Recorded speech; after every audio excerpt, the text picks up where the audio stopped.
갈라디아서 5장 13절에서 15절 말씀입니다. 형제들아 너희가 자유를 위하여 부르심을 입었으나 그러나 그 자유로 육체의 기회를 삼지 말고 오직 사랑으로 서로 종노릇하라.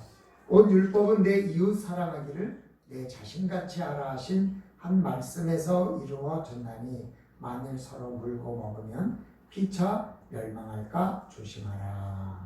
아멘.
못 온 것 같아요. 친구들 다 어디 있어요? 응? 대답이 없어. 주일학교 어린이 여러분, 네. 내가 왜 웃는지 알죠? 네. 다시 한번 해봐. 주일학교 어린이 여러분, 힘있게 좀 해봐. 다시 한번. 주일학교 어린이 여러분, 큰 소리로 해봐. 네! 해봐. 시작. 네.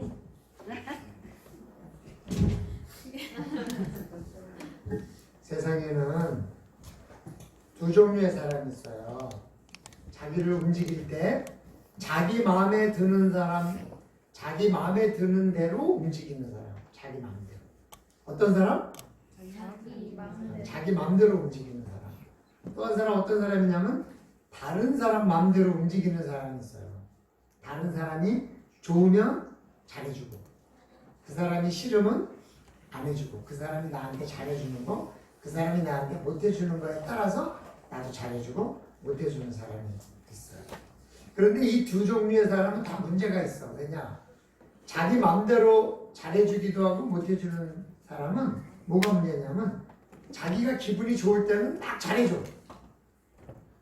그러다가 어느 날 자기가 기분이 나빠. 그날 이제 엄마한테 혼났든지 아니면 약간 감기 기운이 있어서 머리가 알딸딸하든지 맛있는 걸 못 먹어서 배가 고프든지 그러면 기분이 나쁘잖아. 그러면 툴툴툴툴툴툴 대고 다니는 거야. 자기 기분이 나쁘니까. 그래서 이 사람은 이랬다 저랬다는 문제가 있어요. 또 하나 다른 사람 마음대로 움직이는 사람은 그 사람이 나한테 잘해줄 때는 잘해주지만 그 사람이 나한테 잘못할 때는 돌아서는 그런 문제가 있어요. 그래서 이 두 사람은 다 왔다리 갔다리 하는 사람이에요.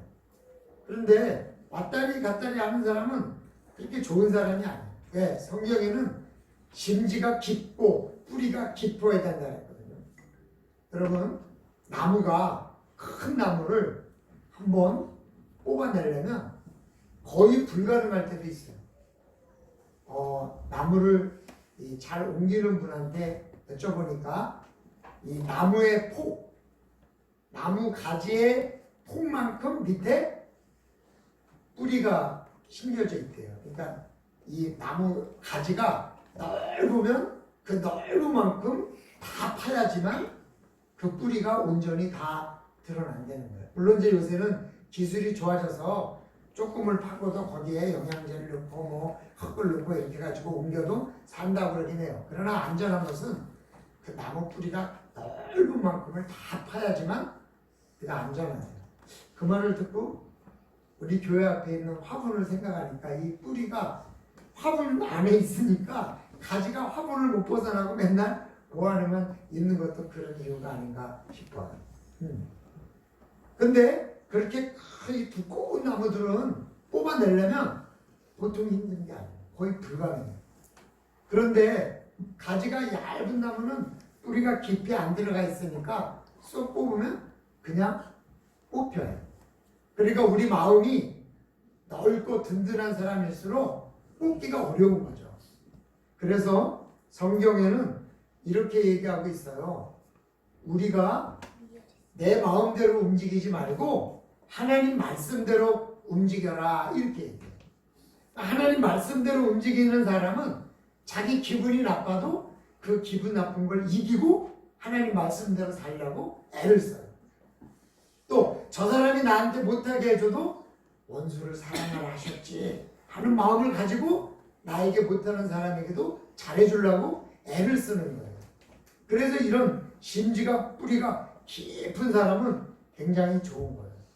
그런데 오늘 본문에 뭐라 그랬냐면 형제들아 너희가 자유를 위하여 부르심을 입었으나 그 자유로 육체의 기회를 삼지 말고 오직 사랑으로 서로 종노릇하라 그랬어요.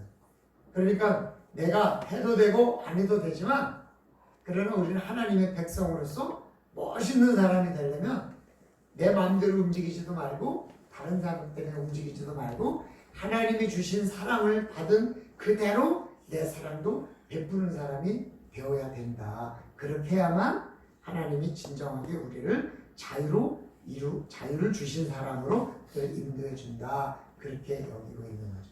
우리 주일학교 학생들은 항상 내가 기분이 나쁠 땐 싫어요. 좋을 땐 잘해주고 왔다 갔다 하는 사람도 아니고 다른 사람이 나한테 잘해주는 사람한테는 잘해주고 나쁘게 해주는 사람한테는 나쁘게 해주는 사람도 아니고 항상 뿌리가 깊어서 하나님 말씀대로 나를 사랑하는 사람도 사랑해주고 원수 같은 사람도 사랑해줘서 육체의 기회로 삼지 말고 사랑으로 종노릇하는 그런 사람이 되어야 될 거예요. 그래서 엄마 아빠가 맛있는 거 사줄 때도 잘해줘. 때로는 야단칠 때도 엄마 앞에 웃으면서 인사를 잘해야지 뭐라고 야단쳤다고 팍 틀어져가지고 그러거나 또 조금만 잘해주면 또 잘해준다고 막 잘하고 그러지 말고 항상 하나님의 사랑으로 어떤 상황에서든지 항상 모든 사람에게 잘하고 친절할 수 있는 그런 어린이들과 다 되시기를 주님의 이름으로 축원합니다. 네, 기도드리겠습니다. 하나님 고맙습니다. 우리 어린이들이 하나님 앞에 자유를 입어 이 자리에 나와 있으니 감사합니다. 이들이 그 자유로 육체의 기회를 삼는 것이 아니라 육체의 사랑으로 서로 종노릇하면서 자기 마음에 따라 움직이는 사람도 아니고 다른 사람 때문에 움직이는 사람도 아니고 오직 하나님의 말씀에 따라 움직이는 귀한 어린이들이 다 되게 하여 주시옵소서. 감사드리며 예수님의 이름으로 기도드리옵나이다. 아멘. 지금은 우리 주 예수 그리스도의 은혜와 하나님 아버지의 극진하신 사랑하심과 성령님의 감화 감동 위로 역사 교통하시니 오늘도 진정한 자유를 누릴 수 있는 어린이들이 되기를 원하는 그들의 머리 위에 그들을 가르치는 부장선생님과 선생님과 그들의 부모와 영적 부모 위에 지금으로부터 영원토록 함께 있을지어다. 아멘.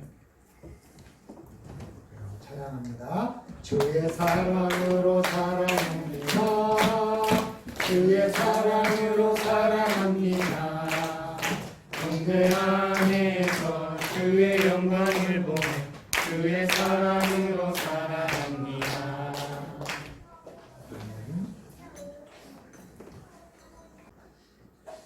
이단과 우리 정통 기독교와 다른 점이 많지만 그 중에 오늘 본문과 관련해서 특별히 다른 점이 있다면 이단은 결과에 초점을 맞추고 있다는 것입니다. 말하자면 열심히 하면 구원을 얻는다. 그럼 그들에게는 아직 구원이 없는 거죠. 또 14만 4천 명이 들어야만 구원을 얻는다. 또 헌신을 하면 하나님의 자녀로 인정받을 수 있다. 따라서 그들은 정말 열심히 합니다. 자기 생업도 다 벗어놓고 또 자기가 해야 될 가정의 의무도 다 버려놓고 오직 구원을 얻기 위해서 하나님의 자녀가 되기 위해서 14만 4천에 들기 위해서 열심히 합니다. 그런데 아무리 열심히 해도 그들 마음에 만족함이 없습니다. 여러분, 이 세상 누구가 얼마나 열심히 했을 때 과연 하나님의 인정을 받을 수 있을 만큼 열심히 했다고 스스로 인정할 수 있겠습니까? 아마 주변에선 다 너 그만하면 열심히 하는 거야 라고 이야기해도 본인은 만족하기가 어려울 것입니다. 그게 인간의 마음이기 때문에 그렇습니다. 하지만 정통 기독교는 다릅니다.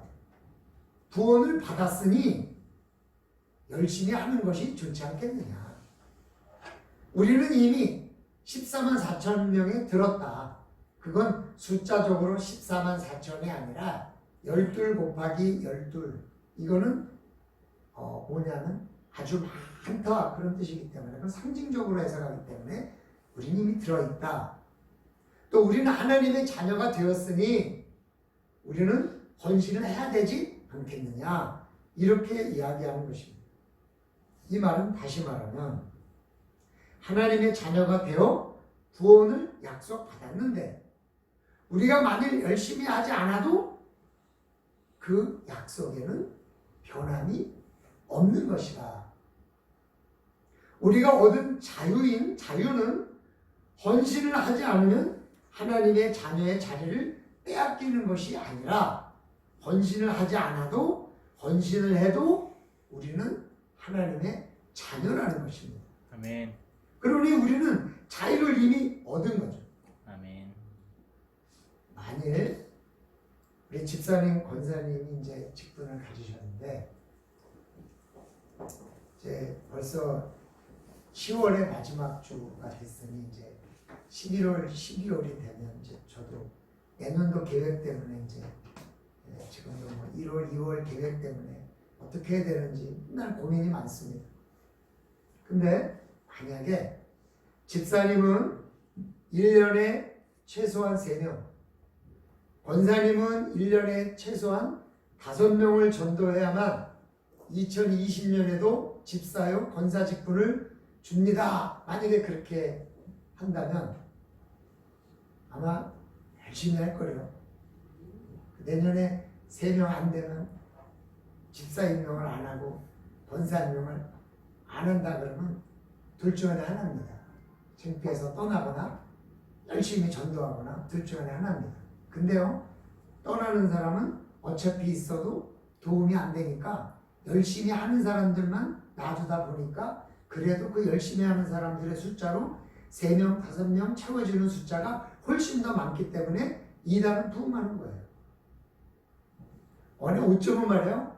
가라로라도 야, 내가 이거 내년에 권사 잘리게 생겼으니까 일단 등록만 하고 니네 교회 가라. 그렇게 해서 어디 서울에서건 부산에서건 불러다가 일단 등록만 시키고 했다고 할지도 몰라요.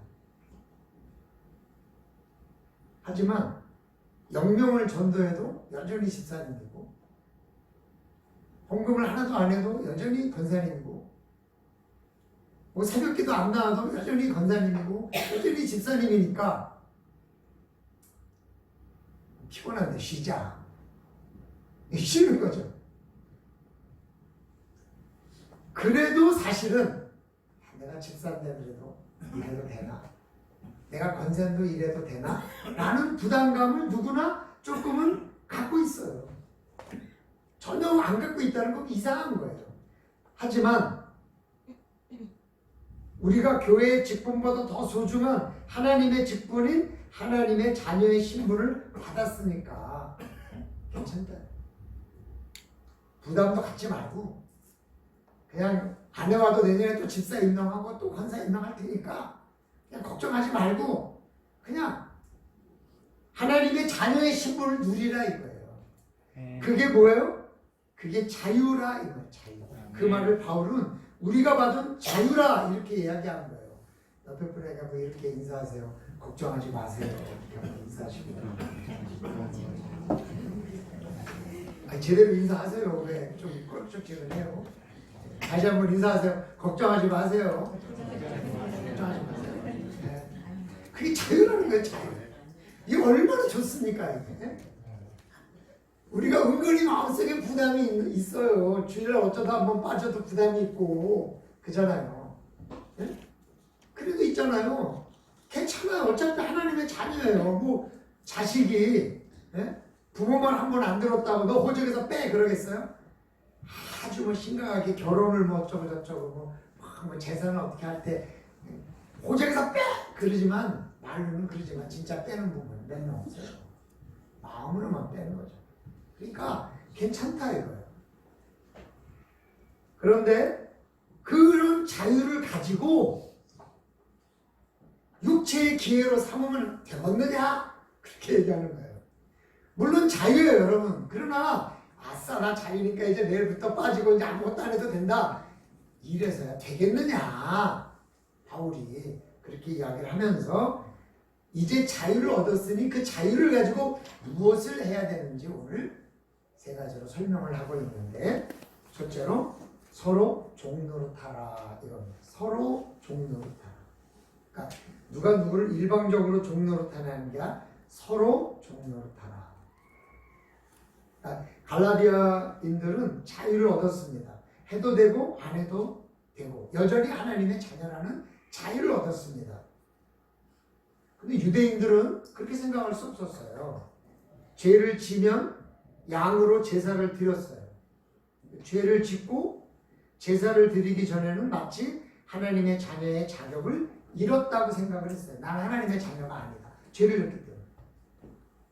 그래서 문둥병이나 절름발이나 장림이나 벙어리가 되면 하나님 앞에 죄를 졌기 때문에 받은 벌이라고 생각했어요. 즉 율법을 지키든지 아니면 죄를 용서받아야만 하나님의 자녀의 지위를 유지하는 것으로 생각했기 때문에 율법을 열심히 지키기 위해서 자신을 얽매고 때로는 율법을 적절히 바꾸어가면서 율법을 지켜서 자기가 하나님의 자녀 됐다는 만족감을 갖기로 애썼다는 것입니다. 하지만 바울은 갈라디아 교인들에게 너희는 이미 하나님의 자녀가 되어 구원을 약속받았는데 그 이유는 뭐냐?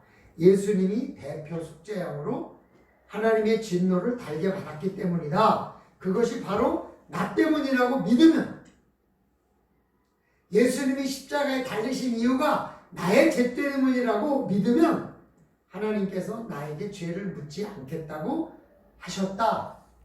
그래서 우리는 자유를 얻었다.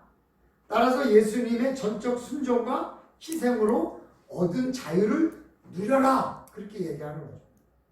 하지만 그것이 다가 아니라는 거예요. 우리가 그렇게 얻은 자유로 육체의 기회를 삼지 말라는 거예요. 말하자면 자유를 얻은 기회로 내가 방탕하는 기회, 자유를 얻은 기회로 방종하는 기회, 자유를 얻은 기회로 오히려 죄를 스스럼없이 지는 그런 기회로 삼지 말라. 물론 아무렇게나 살아도 됩니다. 그래도 우리는 하나님의 자녀입니다. 하지만 그렇다고 아무렇게나 사는 기회로 삼아서 그렇게 살면 안 되는 것이다. 자유를 얻었다고 그 자유로 죄를 지으며 산다면 방종이잖아요. 그럼 자유를 얻었으니 자유를 얻은 사람답게 살아야 한다는 것입니다. 그래서 우리가 사는 방법이 어때야 되느냐? 오직 사랑으로 서로 종노릇하라는 거예요. 안 해도 돼요. 그러나 그렇게 한번 해보자는 거예요.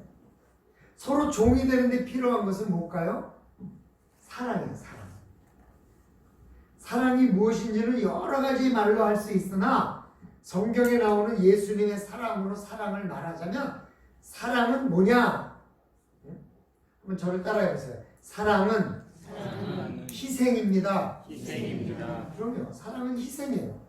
온 인류의 죄를 대신 지기 위해서 스스로 십자가의 고난을 감당하신 그 희생, 그걸 우리는 예수 그리스도의 사랑이라고 이야기하고 있는 거죠. 그것이 예수님식의 사랑이에요.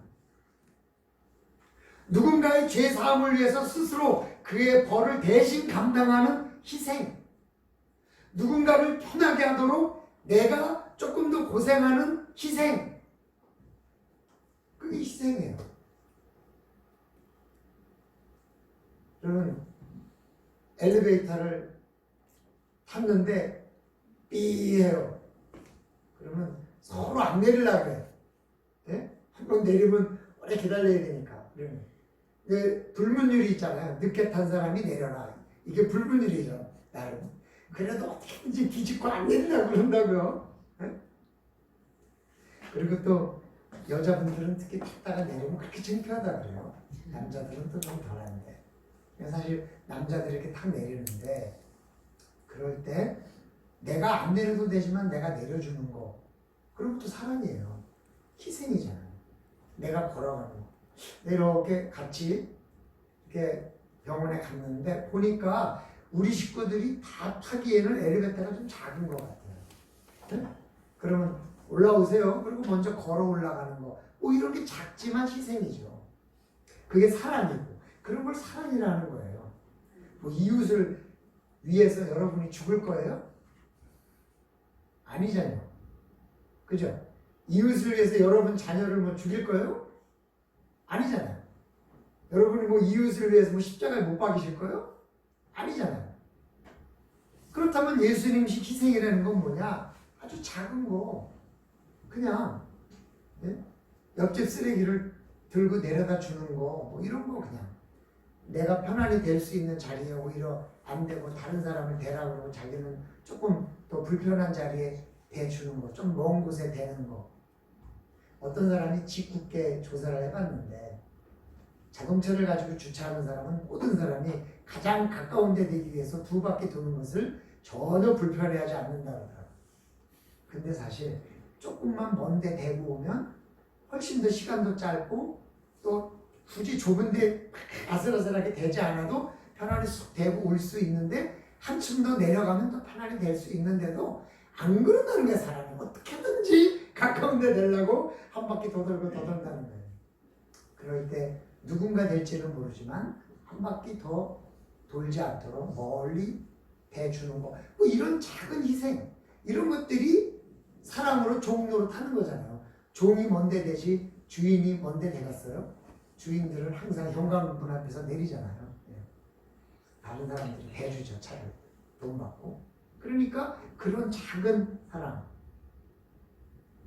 제가 요새 묵상을 하다 보니까 이 한국적 상황에서는 잘 안 맞는 드라이브인 트루에서 뒷사람의 커피값을 내주기, 이런 거를 가끔 번역에 나와요. 근데 우리나라에서 뭐라고 번역할까? 근데 요새는 우리나라 드라이브인 트루가 많으니까 좀 이해가 될 수 있어요. 근데 한동안 미국에서 그게 유행했어요. 제가 미국에 가 있을 때.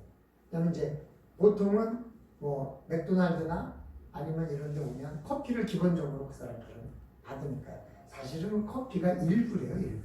비싸진 않아요. 뭐 맥도날드나 던킨이나 주로 이런 데는, 스타벅스는 비싸지만. 그러니까 이제 그런 데 가서 뒷사람 커피값을 내주는 거예요. 뒷사람 커피값도 제가 내겠습니다. 이러면 뒷사람은 당신의 커피값은 앞사람이 냈습니다 이러잖아요. 그럼 또 내면서 제 뒷사람 거를 그럼 선결제 해주세요.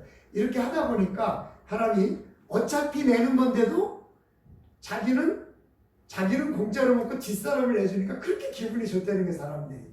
근데 앞사람이 내줬다고 해서 땡큐하고 그냥 가는 사람은 거의 없다는 거예요. 누군가가 이 말씀을 지키면서 했던 희생이 어쩌면 그렇게 된 것은 아닐까라는 생각도 하는 거죠.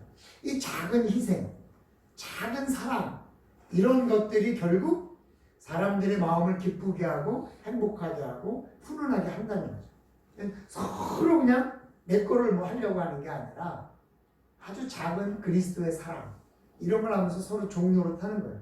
섬겨주는 것, 내가 가질 것을 포기하고 다른 사람이 갖게 하고, 이런 거. 그러므로 사랑하는 성도 여러분, 우리가 아름다운 삶으로 보답하는 주의 백성들이 된다는 것은 큰 게 아니에요. 작은 희생, 아주 작은 것으로 내가 먼저 해서 다른 사람을 행복하게 해주는 것. 물론 누군가 어떤 사람은 뒷사람 걸 안 내고 그냥 가겠지만 그래도 어쨌든 끝까지 그렇게 된다면 얼마나 하루 종일 그 커피숍을 오는 사람들은 기분이 좋겠어요. 그런 거죠. 그러므로 더 아름다운 삶을 만들기 위해서 먼저 종이 돼서 희생하시는 삶을 통해서 자유를 얻은 그 율법의 자유를 오히려 더 기쁨으로 승화시키는 놀라운 주의 백성들이 다 되시기를 주님의 이름으로 축원합니다. 아멘. 그분에게 제가 먼저 종로를 하겠습니다. 감사합니다. 할렐루야. 그렇다고 교회는 종로로 다네 이러지 마시고 갈라디아인이 받은 자유로 해야 하는 것을 바울은 둘째로 이웃과 이웃을 자신과 같이 사랑하라 하는 것이에요. 이웃을 자신과 같이 사랑하라는 것은요, 이웃과 자신을 같게 여기라는 거예요. 내가 맛있는 것을 먹고 싶으면 이웃도 똑같이 맛있는 것을 먹고 싶다고 생각하라 해요. 그게 나와 이웃을 같이 여기는 거예요. 사실 가끔 이렇게 보다 보면은 자녀들이 자기가 쓰다가 자기는 새 것을 사면 이걸 버려야 되는데 버리긴 아깝고 또 자기는 새 걸 들어왔으니까 그걸 그때 부모님을 갖다 드리는 경우가 많더라고요. 그래서 부모님 집에 가면 그 자녀들이 안 쓰던 거 잔뜩 갖다 놓는 게 많아요. 근데 또 부모는 그거라도 고맙다 그러고 받아. 근데 나는 좀 그냥 부모님께 새 거 사드리면 안 돼요.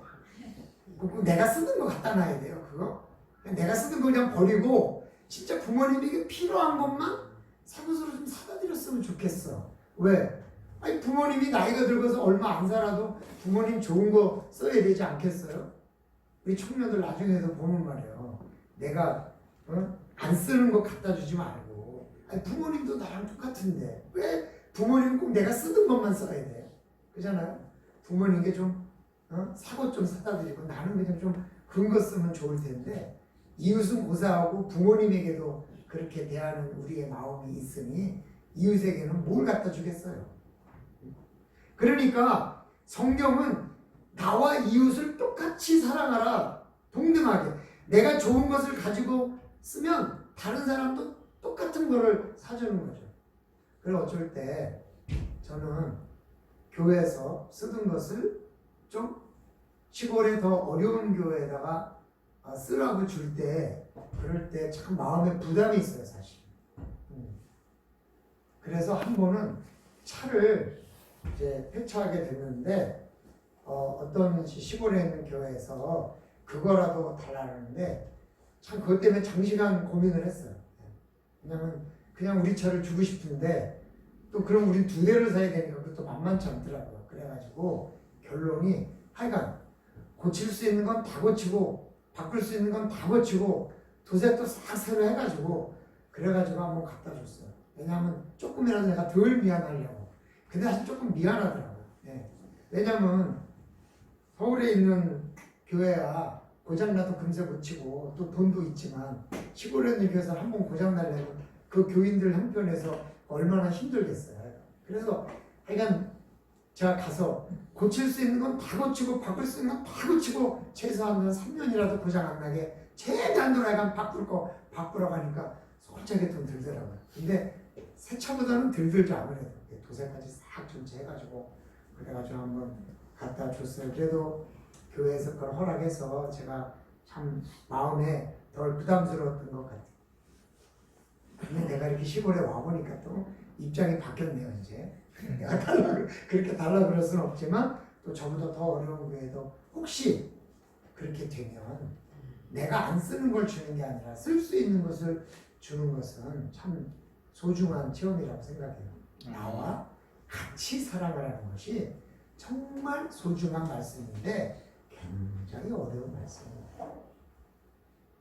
그러니까 내가 쓰던 것을 주는 것이 아니라 나와 같은 것을 준다고 하면 생각해봐요. 쉬울 때는. 이게 보통 어려운 게 아닙니다. 그러나 우리가 그런 마음을 갖는다는 것. 근데 그것이 쉽지 않기 때문에 그런 일은 아무나 할 수 없기 때문에 예수 그리스도로 내 모든 죄를 속죄함 받은 사람만이 할 수 있는 일이기 때문에 자유인으로서만 할 수 있는 일이기 때문에 그렇게 하나요. 나만 잘 살고 나만 행복하면 된다는 생각이 아니라 나와 이웃이 함께 행복하고 함께 웃어야 된다는 생각, 그런 의미를 상생이잖아요. 모양만 상생이 아니라 진정한 상생. 내가 물건을 싸게 사면 그 물건을 만든 사람은 충분히 보상받지 못하잖아요. 그럼 누군가 희생을 해야 된다는 거 아니에요? 그 희생을 해야 된다면 내가 희생해야 되니까 내가 제값 주고 사는 거죠. 누군가 이익을 얻으면 누군가 손해를 보는 것이 아니라 합리적이고 적당하게 모두가 이익을 나누는 것. 사실 어떤 목사님이 교회 사택을 샀어요. 제가 아는 분은 교회 사택을 샀는데 금매로 나왔어요. 그래서 조금 싸게 샀어요. 한 시세보다 한 1,000만 원 정도 싸게 샀어요. 그래서 이제 잘 샀다 이랬는데 다음 주에 그 지역에 무슨 중요한 도시계획이 발표되면서 그 집이 갑자기 한 5천만 원 정도 뛰었어요. 1,000만 원 싸게 샀는데 5천만 원 뛰었어. 그러니까 이 교회는 얼마 이익을 본 거예요? 6천만 원 이익을 본 거죠. 그럼 모두 다 어떻게 생각해요? 하나님께서 우리를 사랑하셔서 6천만 원 싸게 사셨다 이렇게 했을 거 아니에요. 근데 그 목사님은 이러면 안 된다. 전 주인에게 전화를 걸어가지고 저희가 집을 산 사람인데 지금 갑자기 이게 발표돼서 이게 5천만 원이 올랐습니다. 왜냐하면 아직 계약만 했지 이게 잔금이 치러지는 않은 거잖아요. 계약한 상태잖아요. 그러니까 만일 취소하시고 싶으시면 취소하시면 제가 위약금 없이 그냥 취소를 받겠습니다. 이랬어요. 그랬더니 그 주인이 아닙니다. 저도 금매로 팔았기 때문에 많은 도움을 받았으니까 또 관계없으니까 또 그랬다네. 참 재밌는 사람이야. 나 같으면 그걸로 그냥 반응했을 텐데. 그러면 그 얘기를 듣는 제가 참 따뜻하더라고요. 교회는 좀 그래야 되는 거 아니야? 좀 우리가 너무 그냥 우리만 나만 싸게 받고 누군가 희생하는 게 아니라 서로 좀 이렇게 따뜻한 뭔가 이렇게 서로 도움을 받는 거. 그게요. 내가 그만큼 이익을 받았으면 다른 사람은 그렇게 억울한 생각이 드는 것보다도 함께 상생할 수 있는 거. 그래서 그 목사님한테 제가 아니 그러다 진짜 계약을 파기하자 그러면 어떡하려고 그랬어. 아니 그래야지. 사태자 좀 나중에 사면 되지. 그러더라고요. 그래서 그래 참 대단하다. 내가 솔직히 말해. 그랬어요. 그랬더니 글쎄 뭐 그분이 혹시 뭐라고 얘기를 하면 조금 나눌까 생각은 했어. 그러더라고요. 그러니까 반반씩 적당히 이렇게 중간선에서 우리도 너무 이익 보지 않고 저쪽도 어렵게 보지 않고 혹시 그렇게 하자 그럴까? 라는 생각도 살짝 하긴 했지. 그치만 내려놨지 이러더라고요. 나보다 어린 후배지만 참 존경스럽더라고요. 우리가 좀 크리스찬이라는 게 좀 그런 면이 있어야 되는 거 아닌가. 우리는 내 이웃을 내 마음처럼 똑같이 상대하는 마음을 가지고 상냥한 말과 부드러운 눈빛으로 자유를 얻는 자의 품위를 지키는 그런 주의 백성들이 되어야 된다. 내가 상처받을 만한 말을 다른 사람에게 하지 않고 또 다른 사람이 불편한 행동은 내가 하지 않는 그런 이웃과 나를 동등하게 생각하면서 서로 사랑하는 귀한 자유인의 삶이 되어야 될 줄로 믿습니다. 갈라디아인이 받은 자유를 해야 하는 것 중에 셋째로는 피차 멸망할까 조심하라. 서로 물고 먹으면 피차 멸망하는 것. 돼지 열병으로 사람이 돼지를 먹지 않으면 돼지고기를 아주 단순한 문제인 거예요. 삼겹살이나 돼지고기를 파는 집이 어렵게 되겠죠. 그러면 그 집에 식재료를 납품하는 사람의 수입이 적어지겠죠. 그리고 숯불이나 고기판을 닦는 사람이나 또 숯을 공급하는 사람도 어려워지겠죠. 또 물수건을 수거에다가 다시 빨아서 반납하는 사람도 어려워지겠죠. 그러면 그 식재료를 납품하는 유통업도 어려워지겠죠.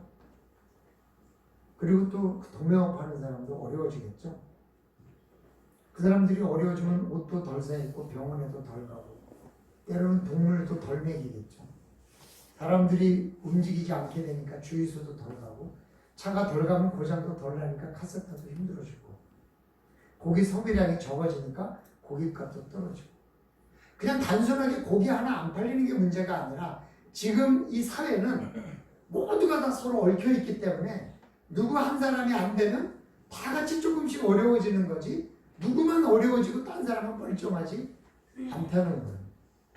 이 세상은 어떤 한 사람이 잘해서 되는 게 아니라 체인처럼 얽혀 돌아갔기 때문에 매우 세밀하고 정밀한 톱니바퀴와 같아요. 그래서 이웃을 미워하거나 사랑하지 못해서 서로 망하지 말고 이웃을 내 몸과 같이 생각해서 서로 상생하는 것이 좋은 것이다. 사실요.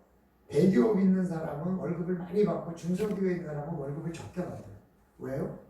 대기업이 중소기업에 뭔가를 착취하기 때문에 그러는 거 아니야. 그럼 이걸 덜하면 중소기업은 조금 더 받고 대기업은 조금 더 덜 받으면 격차가 적어질수록 서로 상생하는 건데 대기업은 많이 착취해서 많이 줘서 좋은 사람 뽑고 더 커져지고 중소기업은 다 뺏기니까 조금 줄 수밖에 없으니까 좋은 사람을 못 뽑아서 점점 더 어려워지고 이런 많은 것들이 이 사회를 어렵게 만드는 것인데 우리는 그런 것들을 잘 모르고 있다는 거죠. 저는 우리 젊은이들 이 기독교 정신으로 기업을 만들어서 참 좋은 세상을 만들었으면 좋은 거예요. 그 중에 하나가 뭐예요? 여러분 공정무역이라고 아세요? 커피를 파는 사람들이 커피를 따는 어린아이들을 위해서 학교나 혹은 그들의 임금을 덜 착취하고 일정한 금액을 줌으로써 이익을 줄이고 그 줄인 이익을 그 아이들에게 돌려주고자 하는 커피 가게를 운영하는 것을 공정무역 아름다운 커피라고 얘기합니다. 그래서 공정무역이라고 하는 것은 아름다운 커피라고 이렇게 입구에다 써놔요. 우리는 공정무역에 포함되어 있는 곳이다. 그래서 거기서 커피를 사고 그 커피를 생산하는 사람은 그 커피를 생산하기 위해서 공정무역을 하는 거죠. 우리가 아주 작은 거지만 그런 데서 커피를 마셔주고 또 이런 것들을 우리가 필요한 것은 좋은 거예요. 제가 서울에서 잘 가는 고깃집에 그 앞에 가면 하는 게시판에 자기네가 돕는 아이들의 사진이 쫙 있어요. 한 25명 정도 있어요. 그래서 이 아이들을 다 도우세요 장로님? 그랬더니 예, 제가 하나님께 약속하기를 매출이 얼마 오를 때마다 한 명씩 돕겠습니다. 그러다 보니까 이렇게 됐대요. 예. 그래서 한 달에 20명을 도우면 한 달에 60만 원이에요. 여러분. 쉬운 금액이겠어요? 아무리 돈을 많이 벌어도. 근데 그분이 50명까지 가는 게 목표라고 그러더라고요. 멋지잖아요. 우리가 좀 뭔가 이렇게 아주 작은 거지만 서로 나누고 상생하는 그런 마음들을 가져야 된다는 거예요. 사랑하는 성도 여러분, 우리가 나만 욕심을 내면 나는 잘 될지 모르지만 누군가는 손해보고 피해를 봐요. 그것보다는 자유를 얻은 자의 삶이라는 것은 하나님에게 무한한 은혜를 받은 내 모든 죄를 용서받은 천국을 약속받은 하나님의 자녀를 약속받은 그 놀라운 은혜를 입은 사람들로서 먼저 사랑으로 종모른다. 아멘. 또 내가 이웃을 나와 같이 사랑해주고 아멘. 그리고 서로 피차 물고 먹는 것이 아니라 서로 살아가기 위해서 조금씩 양보해가면서 사는 그런 그리스도인들이 다 돼서 자유로 육체의 기회를 삼는 사람들이 아니라 그 자유를 오히려 만끽하며 살 수 있는 주의 백성들이 다 되시기를 주님의 이름으로 축원합니다. 사랑의 아버지 하나님, 우리는 자유를 얻었습니다. 그러므로 그 얻은 자유로 나만 이익을 얻는 사람이 되는 것이 아니라 조금씩 나누는 아름다운 세상을 만들어가는 사람들이 되어지기를 원합니다. 도와주시옵소서. 예수님의 이름으로 기도드리옵나이다. 아멘. 270장 찬양 올려드립니다.